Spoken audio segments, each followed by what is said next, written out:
ಇದೆ ಎಲ್ಲ ಇದೆ. ಬಟ್ ಹತ್ರ ಹೋದ್ರೆ ಕಷ್ಟ. ಹಾಗೆ ಶಹೀದ್ ಅವ್ರ ಬಗ್ಗೆ ಕಾರ್ಯಕ್ರಮ ಮಾಡೋದಿದೆಯಲ್ಲ, ಅದರಲ್ಲೂ 100 hours ಬಹಳ ಕಷ್ಟ. ಆಮೇಲೆ it requires lot of money, ಮತ್ತೆ ಟೀಮ್ ಇರಬೇಕು, ಮತ್ತೆ ಕಮಿಟ್ಮೆಂಟ್ ಇರಬೇಕು. ನನಗೆ ಆ ಕಮಿಟ್ಮೆಂಟ್ ಇರುವಂಥವ್ರು ಇನ್ನು ಯಾರು ಸಿಕ್ಕಿಲ್ಲ. ಕಮಿಟ್ಮೆಂಟ್ ಇರೋರು ಸಿಗ್ತಾರೆ, ಬಟ್ ಅವ್ರ ಸಮಸ್ಯೆಗಳು ಬೇರೆ ಬೇರೆ ಹೇಳ್ತಾರೆ.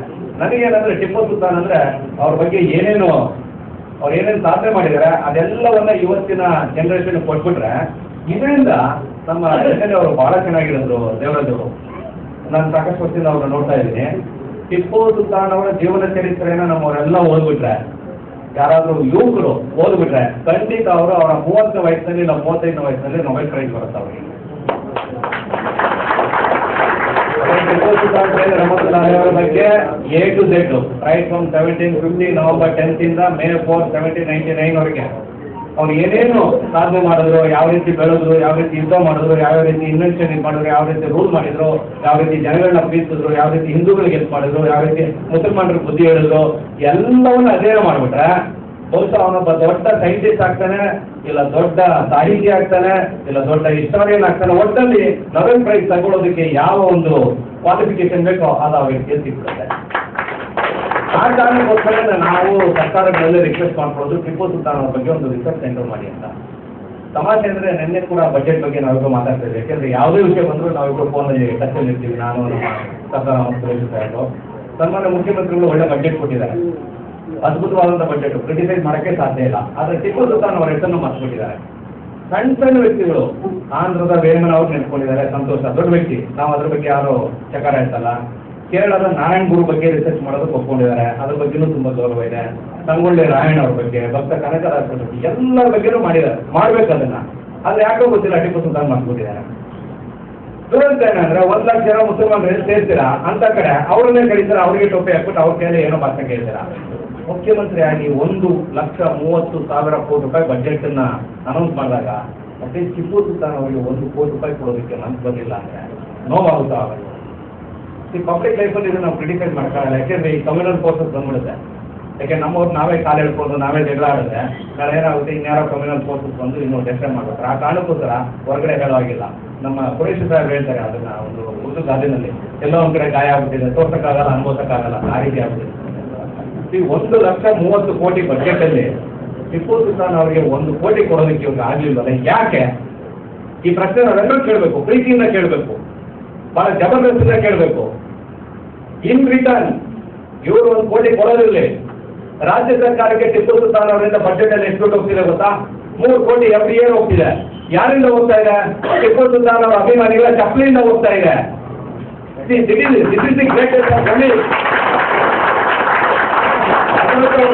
ನಾವು ಅಧ್ಯಯನ ಮಾಡಿದ್ರೆ ಈ ತರ ವಿಷಯಗಳನ್ನ ಮಾಡಬೇಕು.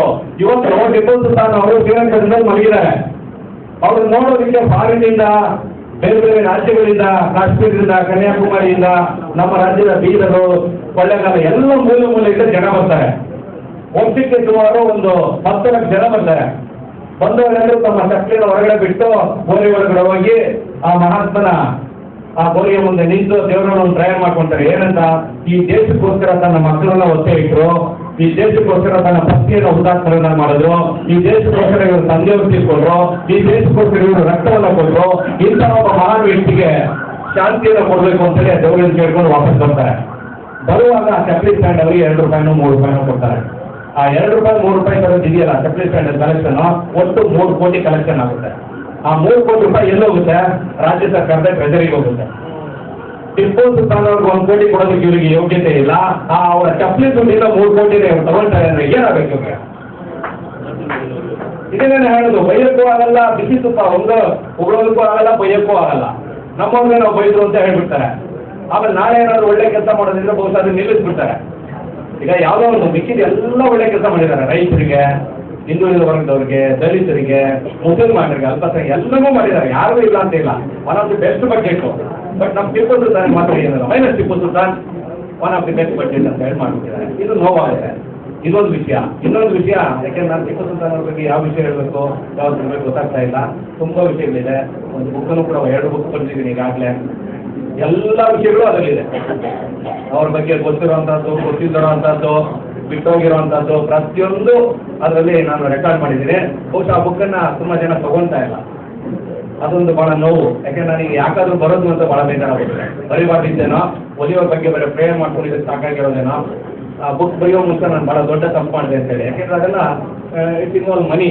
ಆ ದುಡ್ಡನ್ನು ಲಾಸ್ ಮಾಡಿಕೊಂಡು ಬರೆದು ಮತ್ತೆ ಹೊರಗಡೆ ಏನಾಗುತ್ತೆ ನಮ್ಗಳಿಗೆ ಗೌರವ ಇರಲ್ಲ. ಟಿಪ್ಪು ಸುಲ್ತಾನು ಮತ್ತು ಮುಸಲ್ಮಾನರ ಬಗ್ಗೆ ಯಾರೇ ನಾನ್ ಮುಸ್ಲಿಮ್ಸ್ ಕೆಲಸ ಮಾಡೋದು ಅವ್ರನ್ನ ಒಂದು ರೀತಿಯಲ್ಲಿ ನೋಡ್ತಾರೆ. ಅವ್ರಿಗೆ ಬಹಳ ಹ್ಯೂಮಿಲಿಯೇಷನ್ ಬಂಧುಗಳನ್ನ ತಿಳ್ಕೋಬೇಕು.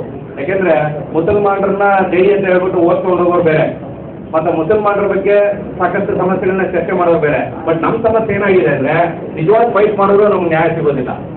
ಇವತ್ತು ಈ ನಾನು ಅದೇ ಹೇಳ್ತಾ ಇದ್ದೀನಲ್ಲ, ಟಿಪ್ಪು ಸುಲ್ತಾನ್ ಅವರು ಇವತ್ತಿಗೆ ಹುತಾತ್ಮರಾಗಿ 215 ವರ್ಷಗಳಾಯಿತು. ಈ ಮೇ 4 ಬಂದ್ರೆ 215 ಇಯರ್ಸ್ ಆಗುತ್ತೆ. ಅವರು ಒಬ್ರು ಒಲಿಯಾಗಿದ್ರು, ಅಜರತ್ ಆಗಿದ್ರು, ಒಬ್ಬ ದೊರೆ ಆಗಿದ್ರು, ಒಂದು ಸೆಕ್ಯುಲರ್ ಕಿಂಗ್ ಆಗಿದ್ರು, ಒಬ್ಬ ವಾರಿಯರ್ ಆಗಿದ್ರು, ಒಬ್ಬ ಸೈಂಟಿಸ್ಟ್ ಆಗಿದ್ರು, ಒಬ್ಬ ಎಜುಕೇಶನಿಸ್ಟ್ ಆಗಿದ್ರು, ಒಬ್ಬ ಗುಡ್ ಫಾದರ್ ಆಗಿದ್ರು, ಗುಡ್ ಹಸ್ಬೆಂಡ್ ಆಗಿದ್ರು, ಗುಡ್ ಸನ್ ಆಗಿದ್ರು. ಹೀಗೆ ಏನೆಲ್ಲ ಒಳ್ಳೆದಿದೆ ಎಲ್ಲವನ್ನ ಟಿಪ್ಪು ಸುಲ್ತಾನ್ ಅವ್ರಿಗೆ ಹೇಳ್ತಾ ಒಂದೊಂದು ಅವ್ರು ಮಾಡೋ ಸಾಧನೆಗಳನ್ನ ಅಟ್ಯಾಚ್ ಮಾಡ್ಬೋದು. 1799 ಮೇ 4 ಅವ್ರು ಹುತಾತ್ಮರಾದ್ಮೇಲೆ ಇಡೀ ಬ್ರಿಟಿಷ್ ಅವರು ಟಿಪ್ಪು ಸುಲ್ತಾನ್ ಅವರ ಕೋಟೆ ಒಳಗಡೆ ಹೋಗಿ, ಪ್ಯಾಲೇಸ್ ಒಳಗಡೆ ಹೋಗಿ ನೋಡ್ತಾರೆ, ಶಾಕ್ ಆಗುತ್ತೆ. ಪ್ಯಾಲೇಸ್ ಅಂದ್ರೆ ನಾವೇನು ತಿಳ್ಕೊಂಡಿದ್ದೀವಿ, ಅಲ್ಲೊಂದಷ್ಟು ಮಹಾರಾಣಿಯರ ಬೆಡ್ರೂಮ್ಗಳು, ಇಲ್ಲೊಂದಷ್ಟು ಬೆಡ್ರೂಮ್ಗಳು ಇವೇ ಇರುತ್ತೆ ಅಂತ. ಅಲ್ಲಿ ನೋಡಿದ್ರೆ ಒಂದು ಬೆಡ್ರೂಮ್ ಇಲ್ಲ, ಒಂದು ಗೋಡನ್ನು ಹೋಗಿ ನೋಡ್ತಾರೆ. ಅಲ್ಲಿ ಈ ಮಸಾಲೆ ಪದಾರ್ಥ ಇದೆಯಲ್ಲ, ಮೆಣಸು, ಕಾಳು, ಜೀರಿಗೆ, ಏಲಕ್ಕಿ ಇವೆಲ್ಲ ಇದಾವಲ್ಲ ಎಕ್ಸ್ಪೋರ್ಟ್ ಮಾಡೋದಕ್ಕೆ. ಇನ್ನೊಂದು ರೂಮ್ ಹೋಗಿ ನೋಡ್ತಾರೆ, ಅಲ್ಲಿ ಶ್ರೀಗಂಧ ಸ್ಟಾಕ್ ಮಾಡಿದ್ದಾರೆ. ಇನ್ನೊಂದು ರೂಮ್ ಹೋಗಿ ನೋಡಿದ್ರೆ ರಾಕೆಟ್ಗಳನ್ನ ಲಾಂಚ್ ಮಾಡೋದನ್ನ ಅಲ್ಲಿ ಮಾಡಿದ್ದಾರೆ. ಎಲ್ಲ ಒಳ್ಳೆ ಗೋಡನ್ ತರ ಇದೆ. ಯಾವುದು ನಮ್ಮ ಆರ್ಮಿ ಗೋಡನ್ಗಳಿದೆಯಲ್ಲ ಆ ರೀತಿ. ಇದೇನಿದೆ ಟಿಪ್ಪು ಸುಲ್ತಾನ್ ಅರಮನೆ ಅಂದ್ರೆ ಬರೀ ಮಹಾರಾಣಿಯರು ಇರ್ಬೇಕಲ್ವಾ, ಬರೀ ಹೆಂಗಸರು ಇರ್ಬೇಕಲ್ವಾ? ಇಲ್ಲಿ ನೋಡಿದ್ರೆ ಏನು ಇಲ್ವಲ್ಲ ಅಂತ ನೋಡಿದ್ರೆ ಎಲ್ಲ ಜನಗಳಿಗೆ ಉಪಯೋಗ ಆಗುವಂಥದ್ದು ಮತ್ತೆ ರಾಜ್ಯಕ್ಕೆ ದುಡ್ಡು ಬರುವಂಥ ಸಾಮಾನುಗಳೇ ಇರುತ್ತೆ. ಕೊನೆಗೆ ಇನ್ನೊಂದು ಮೂಲೆಗೆ ಹೋಗಿ ನೋಡಿದ್ರೆ ಅವ್ರದ್ದೊಂದು ಶರ್ಟು, ಒಂದು ಪೈಜಾಮ, ಒಂದು ಚಪ್ಪಲಿ, ಒಂದು ಕಿರೀಟ, ಪೇಟ, ಒಂದು ಹೀಗೆ ಒಂದಷ್ಟು ಪರ್ಸನಲ್ ಥಿಂಗ್ಸ್, ಒಂದು ತೋಡು ಎಲ್ಲ ಸಿಗುತ್ತೆ. ಕೊನೆಗೆ ಇವ್ರು ಏನ್ ಮಾಡ್ತಾರೆ, ಮೈಸೂರು ಬ್ರಿಟಿಷರು ಅದೆಲ್ಲವನ್ನ ಪ್ಯಾಕ್ ಮಾಡಿ ಅದ್ರಲ್ಲಿ ಟಿಪ್ಪು ಸುಲ್ತಾನ್ ಅವರ ಪರ್ಸನಲ್ ಬಿಲಾಂಗಿಂಗ್ಸ್ ಇತ್ತಲ್ಲ ಅದೆಲ್ಲವನ್ನ ಪ್ಯಾಕ್ ಮಾಡಿ ಲಂಡನ್ಗೆ ಕಳಿಸ್ತಾರೆ. ನೋಡಿ, ಇದ್ರ ಬೆಲೆ ನಮಗೆ ಗೊತ್ತಿಲ್ಲ, ಅವ್ರಿಗೆ ಗೊತ್ತು. ಲಂಡನ್ಗೆ ಕಳಿಸಿದ್ಮೇಲೆ ಅದನ್ನ ಒಂದು ಮ್ಯೂಸಿಯಂನಲ್ಲಿ ಆರಾಮಾಗಿ ಎತ್ತಿಟ್ಟಿರ್ತಾರೆ. ಯಾವಾಗ 1799 ಮೇ 4 ಇಲ್ಲಿಂದ ಒಂದು 3 ತಿಂಗಳು ಆಗಿರುತ್ತೆ. ಬಹುಶಃ 1799 ಜುಲೈನಲ್ಲೋ, ಆಗಸ್ಟಲ್ಲೋ, ಸೆಪ್ಟೆಂಬರಲ್ಲೋ ಇಲ್ಲಿಂದ ತೊಗೊಂಡೋಗಿದ್ದಾರೆ.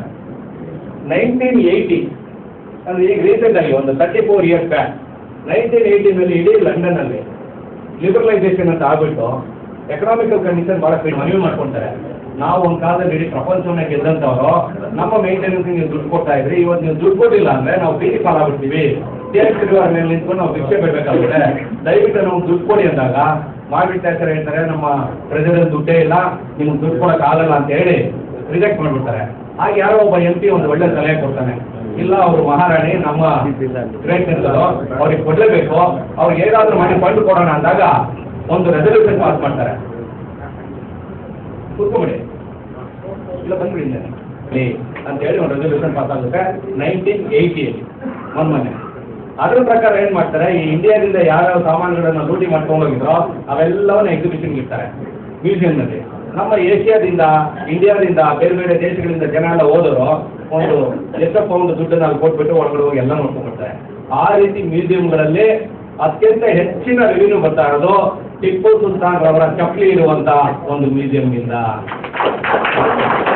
ದಯವಿಟ್ಟು ಈ ವಿಷಯವನ್ನು ನಿಮ್ಮ ಮಕ್ಕಳು ನೀವು ಹೇಳಬೇಕು. ಇಡೀ ಲಂಡನ್ನಲ್ಲಿ ಅತ್ಯಂತ ಹೆಚ್ಚು ಟೂರಿಸ್ಟ್ಗಳನ್ನ ಅಟ್ರಾಕ್ಟ್ ಮಾಡ್ತಾ ಇರೋದು ಟಿಪ್ಪು ಸುಲ್ತಾನ್ ಅವರ ವಸ್ತುಗಳು, ಅದರಲ್ಲೂ ವಿಶೇಷವಾಗಿ ಇವರು ಹಾಕೊಳ್ತಿದ್ರಲ್ಲ ಚಪ್ಪಲಿ, ಆ ಚಪ್ಪಲಿ ಇರುವಂತ ಮ್ಯೂಸಿಯಂ.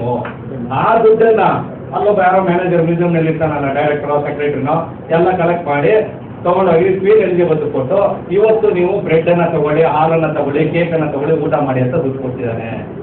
ಒಂದು ವಿಷಯ ತಿಳ್ಕೊಳ್ಳಿ, ಒಬ್ಬ ಒಲಿ ಹಾಕೊಂಡಿರೋ ಚಪ್ಪಲಿ ಇವತ್ತು ಒಂದು ಇಡೀ ವರ್ಲ್ಡ್ ಗೆದ್ದಂತ ರಾಣಿಯ ಊಟಕ್ಕೆ ಇವತ್ತು ಮಾರ್ಗ ತೋರಿಸಿದೆ ಅಂದ್ರೆ ಆ ಒಲಿ ಗ್ರೇಟ್ ಹೌದು ಅಲ್ವೋ?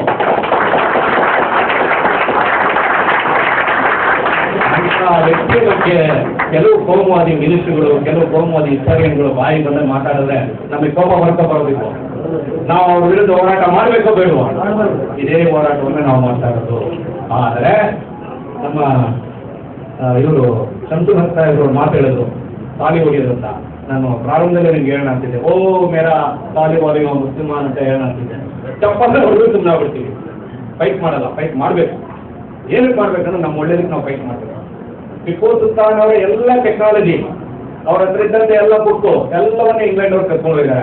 ಅದೆಲ್ಲವನ್ನ ತಗೊಂಬನ್ನಿ, ನಮ್ಮ ಹುಡುಗರು ಕೊಡಿ, ಸ್ಟಡಿ ಮಾಡಕ್ಕೆ ಹೇಳಿ.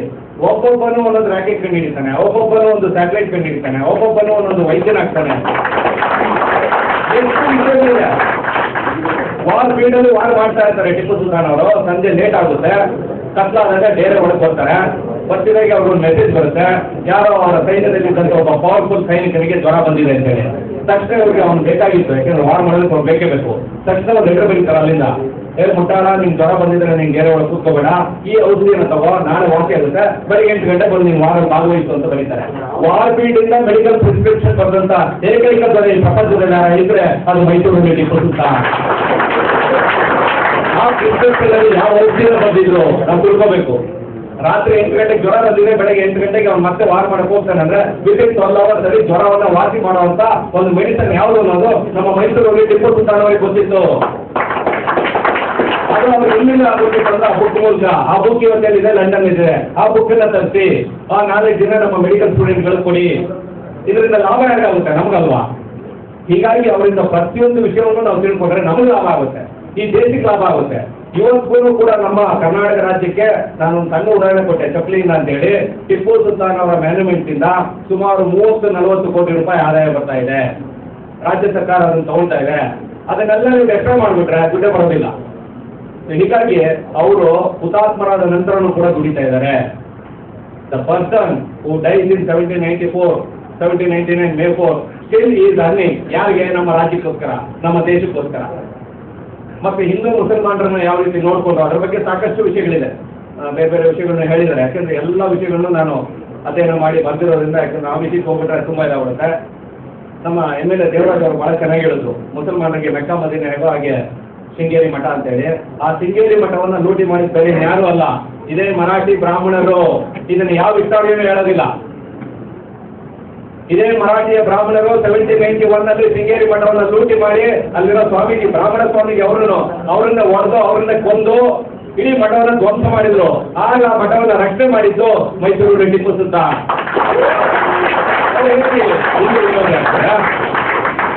ಟಿಪ್ಪು ಸುಲ್ತಾನ್ ಅವರ ಆಡಳಿತದಲ್ಲಿ ಕನ್ನಡ ಪ್ರಥಮ ಭಾಷೆಯಾಗಿತ್ತು. ಪ್ರತಿಯೊಬ್ಬ ಸೈನಿಕರಿಗೆ, ಪ್ರತಿಯೊಬ್ಬ ವರ್ಕರ್ಗೆ ನೇಮ್ ಪ್ಲೇಟ್ ಅಂತ ಬ್ಯಾಡ್ಜ್ ಏನ್ ಕೊಡ್ತಿದ್ರು ಅದು ಕನ್ನಡದಲ್ಲಿ ಇತ್ತು.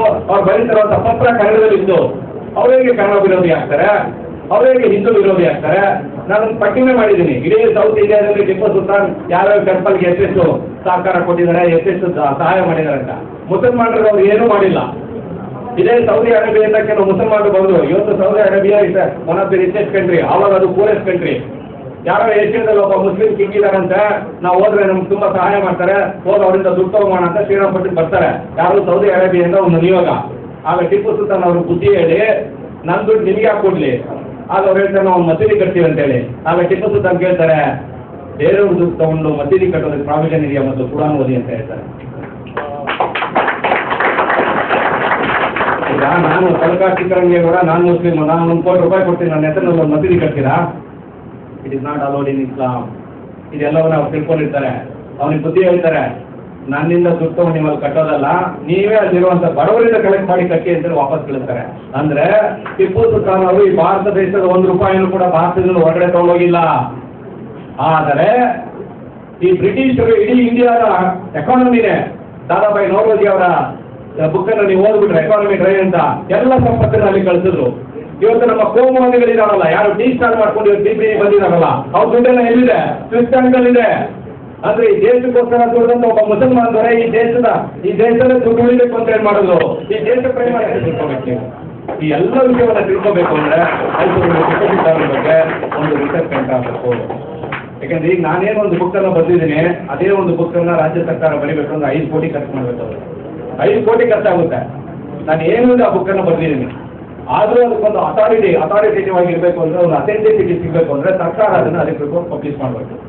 ಹೀಗಾಗಿ ನೀವೆಲ್ಲರೂ ಒಂದು ಪ್ರೆಷರ್ ಹಾಕಿ ಟಿಪ್ಪು ಸುಲ್ತಾನ್ ಅವ್ರ ಬಗ್ಗೆ, ಮುಸಲ್ಮಾನರ ಸಮಸ್ಯೆಗಳು ಬೇರೆ, ಅದ್ರ ಬಗ್ಗೆ ನಂದೇನು, ನೀವು ಏನ್ ಬೇಕಾದ್ರೂ ಸಮಸ್ಯೆಗಳು ಕೇಳ್ಕೊಳ್ಳಿ, ಏನ್ ಬೇಕಾದ್ರೂ ಇದು ಮಾಡ್ಕೊಳ್ಳಿ. ನಾನು ಸಂಬಂಧಪಟ್ಟಂತೆ ನಾನು ಕೇಳೋದಿಷ್ಟೇ, ಟಿಪ್ಪು ಸುಲ್ತಾನ್ ಅವ್ರ ಬಗ್ಗೆ ನಿಜವಾದ ಸಂಶೋಧನೆ ನಡೆದ್ರೆ ಮುಸಲ್ಮಾನರಿಗೂ ಉಪಯೋಗ ಆಗುತ್ತೆ, ಹಿಂದೂಗಳಿಗೂ ಉಪಯೋಗ ಆಗುತ್ತೆ, ಈ ದೇಶಕ್ಕೂ ಉಪಯೋಗ ಆಗುತ್ತೆ. ಬಹುಶಃ ನಾಳೆ ನಾವು ಅಮೆರಿಕವನ್ನ ಬೀಟ್ ಮಾಡಬೇಕು ಅಂದ್ರೆ ಟಿಪ್ಪು ಸುಲ್ತಾನ್ ಅವರ ನಾಲೆಡ್ಜನ್ನು ಬಳಸ್ಕೊಂಡ್ರೆ ಮಾತ್ರ ಸಾಧ್ಯ, ಅದರ್ವೈಸ್ ನೋ ಚಾನ್ಸ್.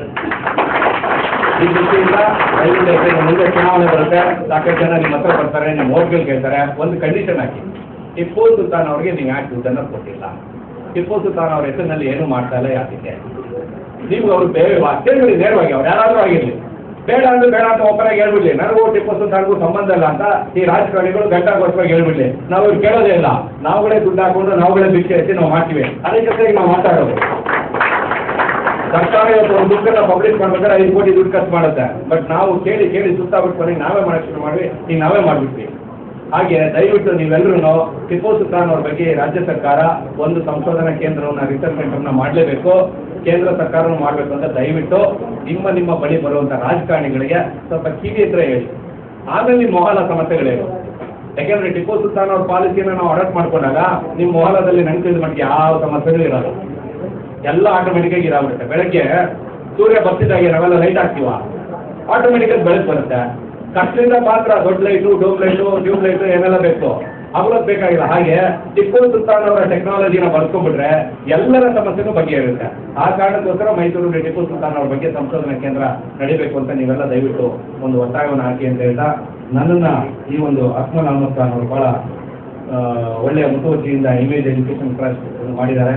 ನಮ್ಮ ಸರ್ದಾರ್ ಅಹಮದ್ ಕುರೇಶಿ ಅವರು ನಮ್ಮ ಸಾಕಷ್ಟು ವಿಷಯದಲ್ಲಿ ನಮ್ಮ ಅವರ ನಡುವೆ ಭಿನ್ನಾಭಿಪ್ರಾಯಗಳಿದೆ, ಅರ್ಥಗಳಿಲ್ಲ. ಬಟ್ ಟಿಪ್ಪು ಸುಲ್ತಾನ್ ಅಂದ್ರೆ ನಾವಿಬ್ಬರು ಅಣ್ಣ ತಮ್ಮ, ಅವರು ಕೂಡ ಈ ಕಾರ್ಯಕ್ರಮಕ್ಕೆ ಬರಬೇಕು ಅಂತ ಹೇಳಿದ್ರು, ಬಂದೆ. ನನಗೆ ಆಶ್ಚರ್ಯ ಆಗಿದ್ದು ಅಂದರೆ ನಮ್ಮ ದೇವರಾಜ್ ಅವರು ಭಾಷಣ ಮಾಡಿದ್ರು. ದೇವರಾಜ್ ಅವರು MLA, ಸಾಧಾರಣ ರಾಜಕಾರಣಿಗಳಿಗೆ ಏನು ಗೊತ್ತಿಲ್ಲ ಅನ್ನೋದು ನಮ್ಮ ಭಾವನೆ. ಸಾಕಷ್ಟು ವಿಷಯ ತಿಳ್ಕೊಂಡಿದ್ದಾರೆ. ಬರೀ ಟಿಪ್ಪು ಸುಲ್ತಾನ್ ಅವರು ಅಷ್ಟೇ ಅಲ್ಲ, ತುಂಬಾನೇ ವಿಷಯ ತಿಳ್ಕೊಂಡಿದ್ದಾರೆ. ಆಮೇಲೆ ಸಾಕಷ್ಟು ಕನ್ಫ್ಯೂಷನ್ ಇದೆ. ಯಾಕೆಂದ್ರೆ ಹೊರಗಡೆ ಏನಾಗುತ್ತೆ, ಈಗ ನಾನೇನು ಭಾಷಣ ಮಾಡಿದ್ದೀನಿ, ಈ ಭಾಷಣ ಯಾವುದೇ ಟಿವಿನಲ್ಲಿ ಬರಲ್ಲ, ಯಾವುದೇ ಪೇಪರ್ನಲ್ಲಿ ಬರಲ್ಲ. ಬಂದಿರೋದು ಮುಸ್ಲಿಂ ಪತ್ರಿಕೆನಲ್ಲಿ ಸಾಲಾರಲ್ಲ ಅಥವಾ ಅದೆಲ್ಲ ಬರುತ್ತೆ, ಬೇರೆ ಪತ್ರಿಕೆಗಳಲ್ಲಿ ಬರಲ್ಲ. ಈ ಸತ್ಯ ಎಲ್ಲ ಹೊರಗಡೆ ಜನರಿಗೆ ಗೊತ್ತಾಗಬೇಕು ಅಂದ್ರೆ ಬೇರೆಯವರಿಗೆ ಗೊತ್ತಾಗುವ ಹಾಗೆ ಸೆಮಿನಾರ್ಗಳು ನಡೀಬೇಕು. ಸಾಕಷ್ಟು ಉತ್ತರ ಕರ್ನಾಟಕದಲ್ಲಿ ಟಿಪ್ಪು ಸುಲ್ತಾನ್ ಅವ್ರ ಬಗ್ಗೆ ನಿಮ್ಗೆ ಆಶ್ಚರ್ಯ ಆಗುತ್ತೆ. ಟಿಪ್ಪು ಸುಲ್ತಾನರ ಅಭಿಮಾನಿಗಳು ಎಲ್ಲಿದ್ದಾರೆ ಅಂದ್ರೆ ಮೈಸೂರಿನಲ್ಲಿಲ್ಲ, ಬೆಂಗಳೂರಿನಲ್ಲಿಲ್ಲ. ಅವರ ಅಭಿಮಾನಿಗಳಿರೋದು ಬಿಜಾಪುರದಲ್ಲಿ, ಅವರ ಅಭಿಮಾನಿಗಳಿರೋದು ಬೀದರಲ್ಲಿ, ಅವರ ಅಭಿಮಾನಿಗಳಿರೋದು ಸುರಪುರದಲ್ಲಿ, ಅವರ ಅಭಿಮಾನಿಗಳಿರೋದು ದಾವಣಗೆರೆಯಲ್ಲಿ, ಅವರ ಅಭಿಮಾನಿಗಳಿರೋದು ಚಿತ್ರದುರ್ಗದಲ್ಲಿ. ಒಂದೊಂದು ಸಭೆಯಲ್ಲಿ 25,000 ಜನ 30,000 ಜನ ಸೇರ್ತಾರೆ. ನೀವು ಯಾವತ್ತಾದ್ರೂ ಬೆಂಗಳೂರಿನಲ್ಲಿ ಅದಕ್ಕೆ ನೋಡಿಲ್ಲ? ಇನ್ನೂ ಒಂದು ಶಾಕಿಂಗ್ ನ್ಯೂಸ್ ನಿಮಗೆ, ಅವರಿಗಿಂತ ಹೆಚ್ಚಿನ ಜನ ಎಲ್ಲಿದ್ದಾರೆ ಗೊತ್ತಾ? ಟಿಪ್ಪು ಸುಲ್ತಾನ್ ಅವ್ರ ಅಭಿಮಾನಿಗಳು ತಮಿಳುನಾಡಿನಲ್ಲಿದ್ದಾರೆ. ಒಂದು ಮೀಟಿಂಗ್ 25,000 ಜನ ಸೇರ್ತಾರೆ ತಮಿಳುನಾಡಿನಲ್ಲಿ. ಅದು ಯಾರು ಅವರೆಲ್ಲ ನಾನ್ ಮುಸ್ಲಿಮ್ಸು. ಊಟವನ್ನ ಮನೆಯಿಂದ ಕಟ್ಕೊಂಡ್ಬಂದು ಭಾಷಣ ಕೇಳ್ತಾರೆ. 3 ಗಂಟೆ 4 ಗಂಟೆ ಕಂಟಿನ್ಯೂಸ್ ಭಾಷಣ ಮಾಡಬೇಕು. ಅದು ಯಾವ ಭಾಷೆನಲ್ಲಿ? ಇಲ್ಲೆಲ್ಲ ಕೆಲವರು ಹೇಳ್ತಾರಲ್ಲ ತಮಿಳ್ನವರು ಹಾಗೆ ಹೇಗೆ ಅಂತೇಳಿ, ಕನ್ನಡದಲ್ಲಿ ಟಿಪ್ಪು ಸುಲ್ತಾನ್ ಅವ್ರ ಬಗ್ಗೆ ಭಾಷಣ ಕೇಳಿದ್ದಾರೆ. ಸಾಕ್ಷಿ ನಾವಿದ್ದೀವಿ. ತಮಿಳುನಾಡಿನಲ್ಲಿ ಟಿಪ್ಪು ಸುಲ್ತಾನ್ ಅವ್ರ ಬಗ್ಗೆ ಕನ್ನಡದಲ್ಲಿ ಭಾಷಣವನ್ನು 3 ಗಂಟೆ 4 ಗಂಟೆ ಕೇಳ್ತಾರೆ ಅಂದ್ರೆ ಆ ಅಭಿಮಾನಿಗಳ ಮುಂದೆ ನಾವೇನೂ ಅಲ್ಲ. ದಯವಿಟ್ಟು ನನ್ನ ಬೆಂಗಳೂರು ಮತ್ತು ಮೈಸೂರಿನ ಮುಸಲ್ಮಾನರಲ್ಲಿ ವಿಶೇಷವಾಗಿ, ನಾನ್ ಮುಸ್ಲಿಮ್ಸಲ್ಲಿ ನಾವೆಲ್ಲ ಸೇರ್ತೀವಿ. ಟಿಪ್ಪು ಸುಲ್ತಾನ್ ಅಂದ್ರೆ ಮುಸಲ್ಮಾನರಲ್ಲಿ ಒಂದೇನಂದ್ರೆ ಎಲ್ಲ ಒಂದಾಗಿ ಅವ್ರ ಬಗ್ಗೆ ಒಂದು ಸಮಾವೇಶವನ್ನು ಮಾಡೋಣ. ಯಾಕಂದ್ರೆ ಎಲ್ಲಾ ಜಾತಿಯವರು ಸಮಾವೇಶಗಳು ಮಾಡ್ಕೊಂಡು ಹೋಗಿ. ನಾವು ಟಿಪ್ಪು ಸುಲ್ತಾನ್ ಜಾತಿ, ಅಲ್ಲಿ ಹಿಂದೂ ಮುಸ್ಲಿಂ ನಾವೆಲ್ಲ ಇದೀವಿ. ಅವರ ಅನುಯಾಯಿಗಳು, ಮಹಾತ್ಮ ಗಾಂಧೀಜಿ ಫಾಲೋವರ್ಸ್, ಸುಭಾಷ್ ಚಂದ್ರ ಬೋಸ್ ಫಾಲೋವರ್ಸ್ ಅಂತಾರಲ್ಲ, ಆ ರೀತಿ ಟಿಪ್ಪು ಸುಲ್ತಾನ್ ಅವರ ಫಾಲೋವರ್ಸ್ ಅಂದ್ರೆ ನಾವೆಲ್ಲ ಜಾತಿಯವರು ಇದ್ವಿ. ನಾವೆಲ್ಲ ಸೇರಿ ಬೆಂಗಳೂರಿನಲ್ಲಿ ಒಂದು ಸಮಾವೇಶ ಮಾಡೋಣ ಅಂತ ಒಂದು ಯೋಜನೆ ಹಾಕೋಣ. ಈಗಾಗಲೇ ಉತ್ತರ ಕರ್ನಾಟಕದಿಂದ 1 ಲಕ್ಷ ಜನ ಬರ್ತೀನಿ ಅಂತ ಹೇಳಿದ್ದಾರೆ. 1 ಲಕ್ಷ ಜನ ಎಲ್ಲಿಂದ? ಉತ್ತರ ಕರ್ನಾಟಕದಿಂದ. ನನಗೆ ಇಲ್ಲಿ ಭಯ, ಬೆಂಗಳೂರಿನಿಂದ ಬಹುಶಃ ನಾವಿಬ್ಬರೇ ಪರ್ಮನೆಂಟ್. 2 ಟಿಕೆಟ್ ಅಂತ ಗ್ಯಾರಂಟಿ, 2 ಸೀಟು. ಬೇರೆಯವ್ರು ನಂಬಕ್ ಆಗ್ತಾ ಇಲ್ಲ. ಯಾಕೆಂದ್ರೆ ಒಪ್ಕೊಳ್ತಾರೆ, ಏನೋ ಗೊತ್ತಿಲ್ಲ, ಒಂದಲ್ಲ ಒಂದು ಸಮಸ್ಯೆ ಅಂತೇಳಿ ಇದಕ್ಕೆ ಹೋಗ್ತಾರೆ. ಅಲ್ಲಿ ನಮ್ಮ ಮಸೀದಿ ಬಗ್ಗೆ ಒಂದು ಸಮಸ್ಯೆ ಆದಾಗಲೂ ಅಷ್ಟೇ. ಎಲ್ಲಿ ಚಾವಲೆ, ಶಿವಾಜಿನಗರ ಬಸ್ ಸ್ಟ್ಯಾಂಡ್ ಎಲ್ಲ ರೆಕಾರ್ಡ್ಸು ನಮ್ಮ ಹತ್ರ ಇದೆ. ಆದ್ರೂ ಫೈಟ್ ಮಾಡೋದಕ್ಕೆ ಜನ ಬರೋದಿಲ್ಲ. ಸುಲ್ತಾನ್ ಶಾ ಅವರಿ ಮಸೀದಿ ಬಗ್ಗೆ ಬಿಡಿ, ಕೋಮುವಾದಿ ಸರ್ಕಾರ ಇತ್ತು, ಅದನ್ನ ಡೆಮಾಲಿಷ್ ಮಾಡ್ಬಿಟ್ಟು ಅವ್ರೇನೋ ಅದನ್ನ ಒತ್ತುವರಿ ಮಾಡ್ಕೊಂಡ್ರೆ. ಯಾಕೆಂದ್ರೆ serial number 1, serial number 2, serial number 3. Serial number 1 Mohammed, serial number 3 Mohammed ಅಂದ್ರೆ ಸೀರಿಯಲ್ ನಂಬರ್ 2 ಮಹಮ್ಮದ್ದೇ ಆಗಿರುತ್ತೆ. ಆ ಮಧ್ಯದಲ್ಲಿ ಯಾರು ಬರಕ್ಕಾಗಲ್ಲ. ಹಾಗೆ ಅದು ಟಿಪ್ಪು ಸುಲ್ತಾನ್ ಅವರು ಕೊಟ್ಟಿರುವಂತ ಒಂದು ಕಾಣಿಕೆ, ಒಂದು ದೇಣಿಗೆ ಅದು. ಆ ಲ್ಯಾಂಡನ್ನ ಅಲ್ಲಿ ಬಂದ್ಬಿಟ್ಟಿಲ್ಲ, ಇದು ಇವ್ರಿಗೆ ಸಂಬಂಧಪಟ್ಟಿದ್ದಲ್ಲ, ಬೋರಿಂಗ್ ಆಸ್ಪತ್ರೆಗೆ ಅಂತ ಹೇಳಿ ಮತ್ತಿಗೂ ಮತ್ತೆ ಬೋರಿಂಗು ಮಧ್ಯದಲ್ಲಿರೋ ಜಾಗ ಇನ್ಯಾರನ್ನ ತಂದು ಕೆಲವು ಕೆಟ್ಟ ಚಟ ಇರೋ ಹುಡುಗರು ಬಂದು ಅಲ್ಲಿ ವಾಸ ಮಾಡೋ ರೀತಿಯಲ್ಲಿ ಬೇಕು ಅಂತ. ಅದೆಲ್ಲ ಪರ್ಪಸ್ ಆಗಿ ನಾರ್ತ್ ಇಂಡಿಯನ್ ಕೆಲವು ಹುಡುಗರು ಇರ್ತಾರಲ್ಲ, ಡ್ರಿಂಕ್ಸ್ ತಗೊಂಡು ಸಿಗರೇಟ್ ಅಂತ ಹುಡುಗರನ್ನ ಅಲ್ಲಿಟ್ಟು ಡಿಸ್ಟರ್ಬ್ ಮಾಡೋದಕ್ಕೋಸ್ಕರ ಒಂದು ಷಡ್ಯಂತ್ರ ಮಾಡಿ ಕೆಲವು ಕೋಮುವಾದಿಗಳು, ಯಾಕೆಂದ್ರೆ ಅವ್ರ ಡ್ಯೂಟಿನೇ ಅದು. ಬೆಳಗ್ಗೆ ಎದ್ದಿದ ತಕ್ಷಣ ಅವ್ರು ಏನು ಪ್ಲಾನ್ ಆಗ್ತಾರೆ ಅಂದ್ರೆ, ಈ ಮುಸಲ್ಮಾನರು ಮಟ್ಟ ಹಾಕೋದು ಹೇಗೆ, ಈ ಅಲ್ಪಸಂಖ್ಯಾತರು ಮಟ್ಟ ಹಾಕೋದು ಹೇಗೆ, ಅಥವಾ ಇನ್ಯಾರೋ ಒಳ್ಳೆಯವ್ರನ್ನ ಮಟ್ಟ ಹಾಕೋದು, ಇದೇ ಅವ್ರ ಥಿಂಕಿಂಗು. ಯಾವಾಗಲೂ ಡೆವಿಲ್ಲು ಡೆಸ್ಟ್ರಾಯ್ ಮಾಡೋದನ್ನೇ ಥಿಂಕ್ ಮಾಡುತ್ತೆ, ಒಳ್ಳೇದೇನಂತ ಥಿಂಕ್ ಮಾಡಲ್ಲ. ಅಂಥವ್ರ ಮಧ್ಯದಲ್ಲಿ ನಾವು ಫೈಟ್ ಮಾಡಬೇಕಂದ್ರೆ ನಾವು ಇನ್ನೂ ಜಾಗೃತರಾಗಬೇಕು, ಒಂದಾಗಬೇಕು ಅಂತ ಹೇಳ್ತಾ ಈ ಒಂದು ಕಾರ್ಯಕ್ರಮವನ್ನು ಭಾಳ ಚೆನ್ನಾಗಿ ಅಚ್ಚುಕಟ್ಟಾಗಿ ಮಾಡಿದ್ದೀರಾ. ಇನ್ನೂ ಸ್ವಲ್ಪ ಹೆಚ್ಚು ಕನ್ನಡದ ವಾತಾವರಣ ಇರಬೇಕು. ಯಾಕಂದರೆ ಟಿಪ್ಪು ಸುಲ್ತಾನ್ ಅವರು ಕನ್ನಡದ ಪ್ರೇಮಿ. ಹೈದರಾಬಾದಿ ಅವರಿಗೆ ಕನ್ನಡ ಬಿಟ್ಟಿದ್ದು ಯಾವ ಭಾಷೆನೂ ಸರಿಯಾಗಿ ಗೊತ್ತಿಲ್ಲ. Not even Hindustani. ತುಂಬ ಜನರಿಗೆ ಈ ವಿಷಯ ಗೊತ್ತಿಲ್ಲ. ಕನ್ನಡವನ್ನು ಸ್ಪಷ್ಟವಾಗಿ ಮಾತಾಡ್ತಾ ಇದ್ರು. ಆಮೇಲೆ ಅವ್ರು ತಮಿಳ್ ಕಲಿತರು, ಆಮೇಲೆ ತೆಲುಗು ಕಲಿತರು.